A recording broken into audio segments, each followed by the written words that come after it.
let me start off with this example. I have new traders. I've seen this one very common as a very common factor. You have a stochastic, then you have an RSI, and you have a MACD, which I've plotted all three over here. Then you have some moving averages. Now within all this, your price action is just not clear. You cannot see the price action, and there's a first mistake that a trader does make. Now let's start off with the 3 M's. Okay, what my idea of the 3 M's are. Now the 3 M's are money, mind, and method in that particular order. If I distribute a trade plan, if you can call it a trading procedure, if you can call it, on a scale of 1:10, then money, which is your money management, takes up about 5 parts.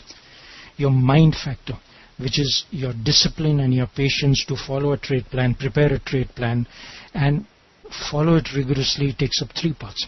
The method that we are talking about, the techniques, these indicators, the price action, anything for that matter, takes up only 2 parts. So your techniques or your methodology is the least important part of trading. Now, unfortunately and ironically, most of the traders are really not aware of this. Now, even within the method, this is something which I have come across, that price action rules. Indicators are always lagging, and this is the reason why I've put on these charts. Let's have a look at these charts. But most of the indicators are lagging, and you should use indicators in the right perspective. In our previous sessions, we have had a discussion. We had a complete webinar on the best use of indicators, on what indicators should be used in which situation, right? As all indicators are lagging. So you cannot use just all indicators everywhere.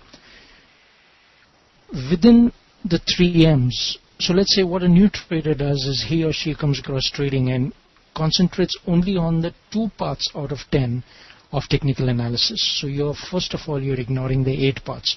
So you put yourself at a disadvantage. Now, even within the 2 parts, even within the method, they are concentrating more on the indicators. So I would say they are concentrating on only 0.5% of the entire trading process.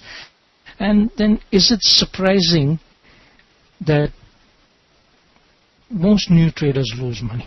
It's just a procedure, right? So let's take an example of this one. First, let's start off with the least important factor, which is the technical analysis. Now, mind you, I am not putting down technical analysis or saying that it's not important, because what we are doing is we are trading on the charts. And our starting points is technical analysis, obviously. So it does hold a lot of importance, but at the same time, you have to use it in the correct perspective. So with technical analysis, let's use indicators, right? Now, all 3 of the indicators which have been used in the lower windows, the stochastic, the RSI, and the MACD, they are all oscillators. Now, I've gone over this before, that any indicator which is banded between a value of 0 to 100 is known as an oscillator. Now, one thing about oscillators, which again most traders, new traders, or even a lot of experienced traders also are not aware of, is that oscillators do not work in a trend. They work when prices are range bound. And let's take an example of this. Let's just zoom this inside and let's have a look at this downtrend. Right? We are talking about this particular downtrend. Let's trade on the hard right edge of the chart.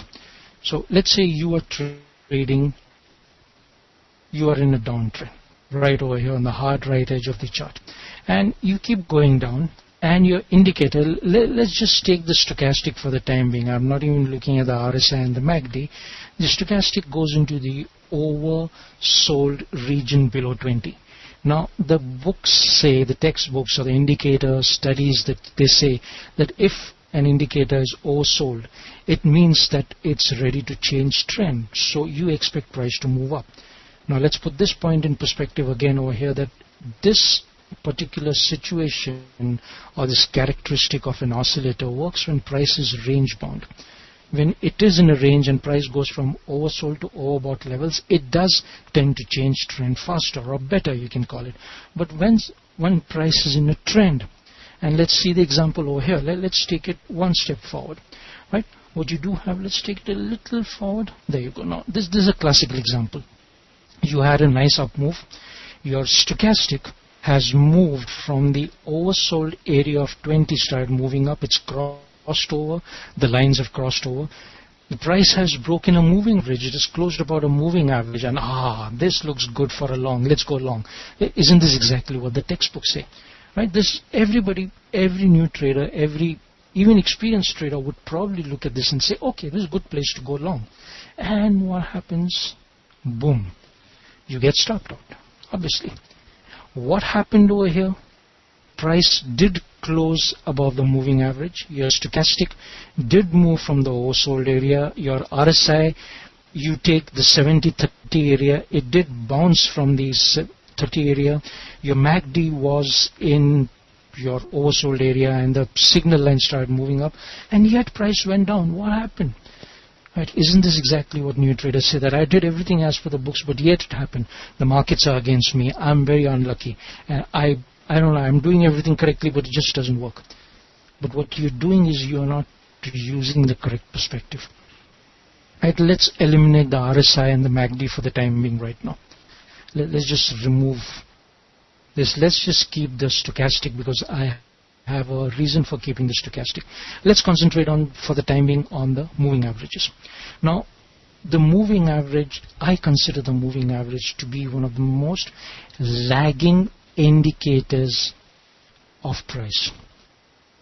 Moving averages can be used accurately. They should be used in perspective, ideally to determine a trend or to look for levels of support resistance, never to enter or exit a trade, believe me. Because if you are going to enter and exit a trade, you are going to get into price when more than half the move is completely over. Let's take this particular example. This was a trade which was taken. That's the reason why I've chosen this. This was a bullish divergence, and I'm just looking at the stochastic for the time being. Let me even remove the MACD. I don't need it. Right? Let's concentrate. This is what we call as a bullish divergence. Now I use the stochastic to determine divergences, because for me the stochastic is the best indicator to determine a divergence. An RSI can also determine or indicate a divergence. Your MACD can also do the same, but the stochastic has certain characteristics which make it much better.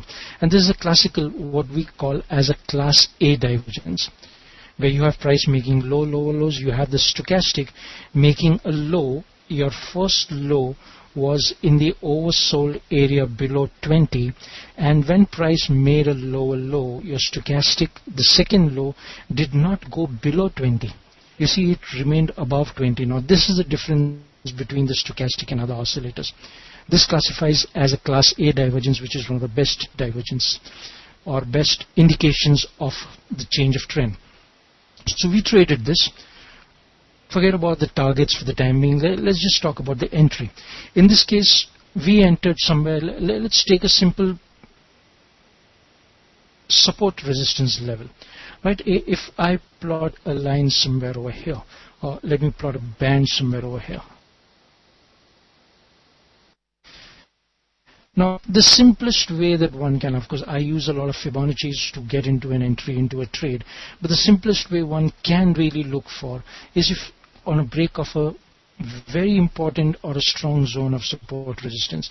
So we had price finding support over here. As you can see, there was support here, and then on its way up it found resistance. So you would have probably kept your order little above this. Let's say that we entered when price broke this zone of support resistance. Would have been a good trade. Your expected target was, I use a fibs, so I'll use a fib projection. 127 is the minimum target, so 127. Right? This was your target. Now, if you're using your moving averages, what do the moving averages tell you? Now, I've used a combination of, let's say, whatever, 9 and 50, which is a very common exponential moving average. You would have entered on the crossover of the moving average. You would have entered your trade over here. How much of a move would you have lost? This much of your move. And your exit is pretty close by. Now this makes a difference on your risk to reward ratio. So your moving average is very, very lagging. If you're going to use your moving average to enter a trade or even exit a trade, believe me, you're headed for trouble. Use price action.